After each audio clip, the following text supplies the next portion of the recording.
Hello, and thank you for staying tuned to Champions TV. This is Nature Talk, and my name is Grace Achieng.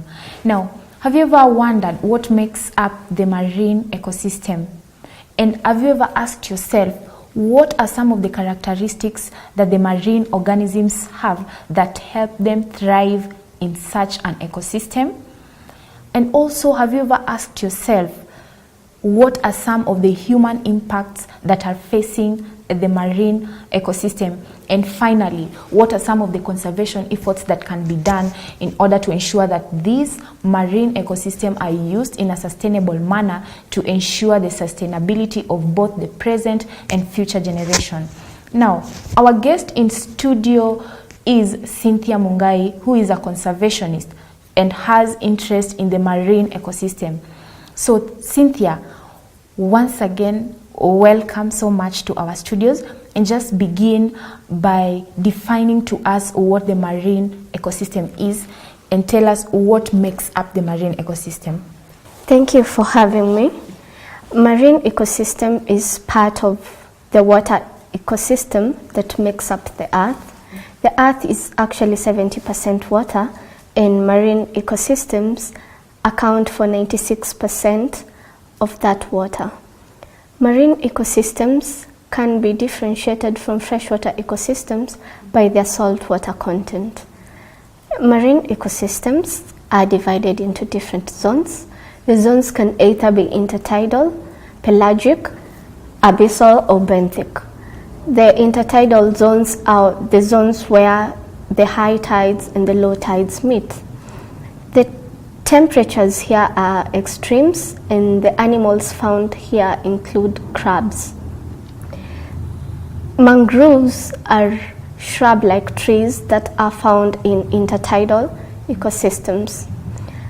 The mangroves are adapted in various forms to that environment.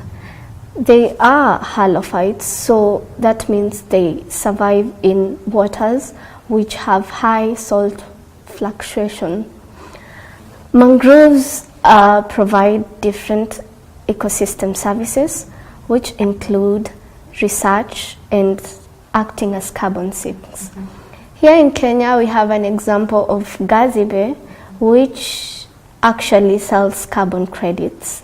It's along the coast, and there they plant mangroves, which act as carbon sinks, and then these carbon credits are sold so that the mangroves actually help in carbon sequestration.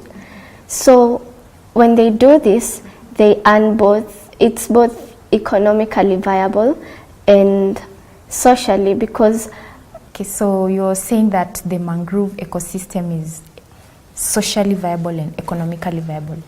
So, economically viable, you mean they sell the carbon stock? yes, they do. And socially viable, you mean? By socially viable, I mean the Okay, so as you have heard, she's just given us some of the few characteristics of the mangrove ecosystem, and she's also told us that mangrove ecosystem are example of halophytes. Now, continue to watch Champions TV. This is where we empower people. And also remember to join our conversation by directly sending a text message to the number displayed on the screen. And also, you can join us on our Facebook fan page at Champions TV Kenya. And finally, you can also send us a text message or a suggestion at the Champions TV Instagram page, that is at Champions TV Kenya. So you have mentioned about the mangroves, and you have also said that the mangroves are found in the Gazibe, that is in Kilifi County. I mean, you have also told us that the mangroves are found in Gazibe. Now, what are some of the examples of the mangrove species that are found in the Gazibe? Gazibe majors in two major species of mangroves, which is Rhizophorum cronata, which is the red mangrove, and the Avicennia marina. Those are the two major mangrove species that are being replanted or rather reforested in Gazibe, and those are the mangroves that are being used for carbon sequestration and the sale of carbon credits. And what about the adaptations of these two species that you're talking about? Do they have some of the adaptations that make them suitable to thrive in such a salty condition? Yes, they do. These mangroves have pneumatophores, and pneumatophores are basically breathing roots. They help them in breathing above, they actually grow above water, so they help them they aid in their breathing. These mangroves also secrete excess salts via their leaves, and then these leaves are basically shed. An interesting fact is that if you pluck the leaves of those trees and taste the bark of the leaves, you'll actually find salt crystals underneath. So that's actually a form of adaptations of the mangroves to that particular ecosystem. Wow. And what are some of the advantages of having these mangroves? Do they have a lot of advantages to the ecosystem? The mangroves have different advantages. They are actually habitats to fingerlings. During the high tides, or the fingerlings, the fish use these mangrove trees as a nursery for their fingerlings. And actually, they house many other crustaceans like crabs and mollusks. And other advantages, now you have talked about their habitat to the crustaceans and mollusks. Are there other advantages, especially to the coastlines? Because I understand that these mangroves are well adapted in thriving in the salty conditions that are found just near our oceans. The mangroves actually help in protection of the coastline.